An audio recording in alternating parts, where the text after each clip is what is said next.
Hello all, welcome back to the channel. Mahesh here. Figure to ground is ஒரு இம்பார்ட்டண்டான composition element. அதை நிறைய painters and நிறைய photographers master photographers use பண்ணியிருக்காங்க அவங்க பிக்சர்ஸில். ஃபிகர் டு கிரவுண்ட்னா என்ன, அதை எப்படி நம்ம பிக்சர்ஸில் இன்க்ளூட் பண்ணுறது அப்படின்னு சொல்லிட்டு இந்த வீடியோவில் பார்க்கலாம். ஃபிகர் டு கிரவுண்ட்னா என்னன்னு பார்க்கலாம். ஃபஸ்ட்டு ஒரு ஒயிட் பேக்ரவுண்ட் எடுத்துப்போம். இதில் ஒரு சில பேசிக் ஷேப்ஸை ஆட் பண்ணலாம். ஒரு ரெக்டாங்கிள், ஒரு சர்க்கிள், ஒரு ட்ரையாங்கிள். இது லைட்டர் கிரேவாக இருக்குது. Lighter white background and lighter கிரேவாக இருக்கும்போது இதோட பார்க்கறதுக்கு விஷுவலாக அந்தளவு வெல் டிஃபைன்டாக தெரியல. இதே இந்த பேக்ரவுண்ட் அண்ட் ஆப்ஜெக்ட்ஸை லைட்டை இன்வெர்ட் பண்ணும்போது அப்பயும் நம்மளுக்கு அந்தளவு ஹை கான்ட்ராஸ்ட் இல்லாததுனால அதோட சப்ஜெக்ட்ஸ் என்ன சப்ஜெக்ட்னு சொல்லிட்டு கரெக்டாக விஷுவலாக தெரியல.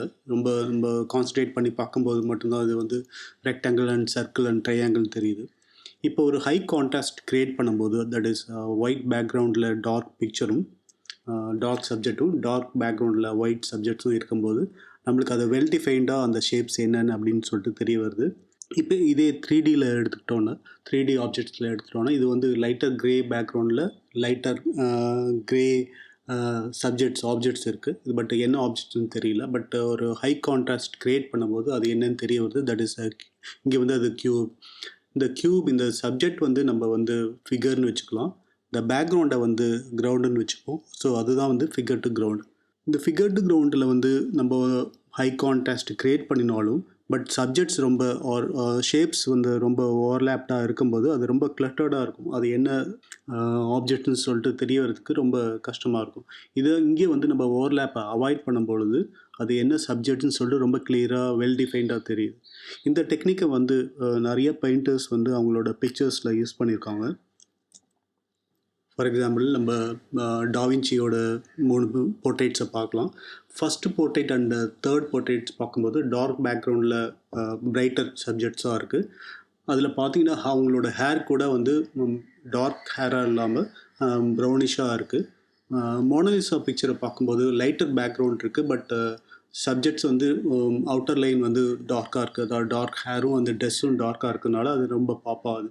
ஸோ இந்த மாதிரி ஃபிகர்டு கிரவுண்டு கான்செப்டை அவங்க பெயிண்டிங்லேயும் யூஸ் பண்ணியிருக்காங்க. நிறைய மாஸ்டர் ஃபோட்டோகிராஃபர்ஸ் இதே டெக்னிக்கை அவங்க நிறைய பிக்சர்ஸில் யூஸ் பண்ணியிருக்காங்க.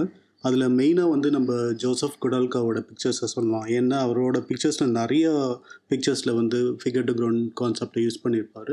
இது மெயினாக one of the important picture அவரோட எக்ஸைல்ஸ் ப்ராஜெக்ட்ஸ்லேருந்து ஃப்ரான்ஸில் எடுத்தது 1987. அதுக்கப்புறம் நிக்கோவோட இன்னொரு பிக்சர் பார்க்கலாம். இது ஒரு ரயில்வே ஸ்டேஷனில் அல்பேனியாவில் 1991 எடுத்திருக்காரு. இதுலேயும் ஃபிகர் டு கிரவுண்ட் ரொம்ப அமேசிங்காக இம்ப்ளிமெண்ட் பண்ணியிருக்காரு. அடுத்த பிக்சர் ப்ரூனோ பார்பியோடது. இது ஒரு அமேசிங்கான பிக்சர். எப்படின்னா நம்ம ஒரு ஒயிட் பேக்ரவுண்டில் டார்க் சப்ஜெக்டும் ஒரு டார்க் பேக்ரவுண்டில் பிரைட்டர் சப்ஜெக்டும் ரெண்டையும் சேர்த்து மிக்ஸ் பண்ணி எடுத்திருக்காரு. இங்கே லைட் ப்ளே ரொம்ப அமேசிங்காக இருக்குது. இதுவும் ஒரு அமேசிங்கான பிக்சர் ஃப்ரம் ப்ரூனோ. இதே கான்செப்டை நானும் என்னோடய பிக்சர்ஸில் நான் நிறைய யூஸ் பண்ணியிருக்கேன். அதுலேருந்து சில ஃபோட்டோஸ் பார்க்கலாம். இது நான் 2017 மெரினா பீச்சில் எடுத்தது. இங்கே பிக்சர் சில்வேட்டாக இருக்குது. அதை தவிர ஃபிகர் டு கிரவுண்டும் யூஸ் பண்ணியிருக்கேன். அது தவிர லைன்ஸும் இருக்குது இந்த பிக்சரில். நெக்ஸ்ட் பிக்சரில் இதுவும் மெரினாவில் 2019 எடுத்திருக்கேன். இதுவும் சேம் கான்செப்ட் யூஸ் பண்ணி தான், பட் மோர் தென் 1 பீப்புளில் இன்க்ளூட் பண்ணி எடுத்த பிக்சர் இது. இந்த தேர்ட் பிக்சர் பாரிஸ் கார்னரில் 2016 எடுத்தேன்.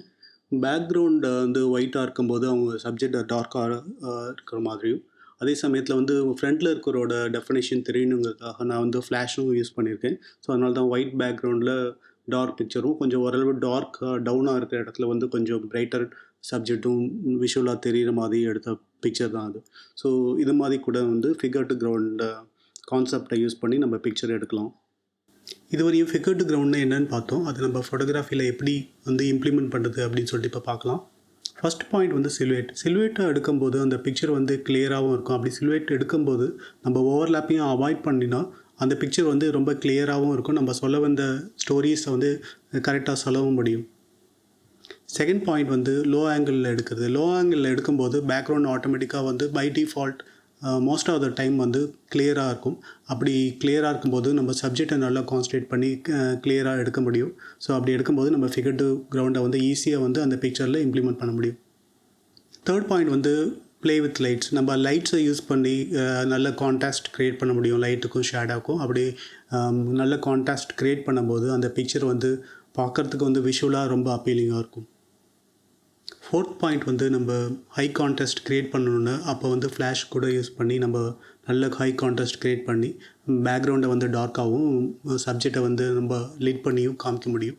ஸோ அப்படி எடுக்கும்போது ஃபிகர் டு கிரவுண்டை வந்து ஈஸியாக வந்து அந்த பிக்சரில் இம்ப்ளிமெண்ட் பண்ண முடியும்.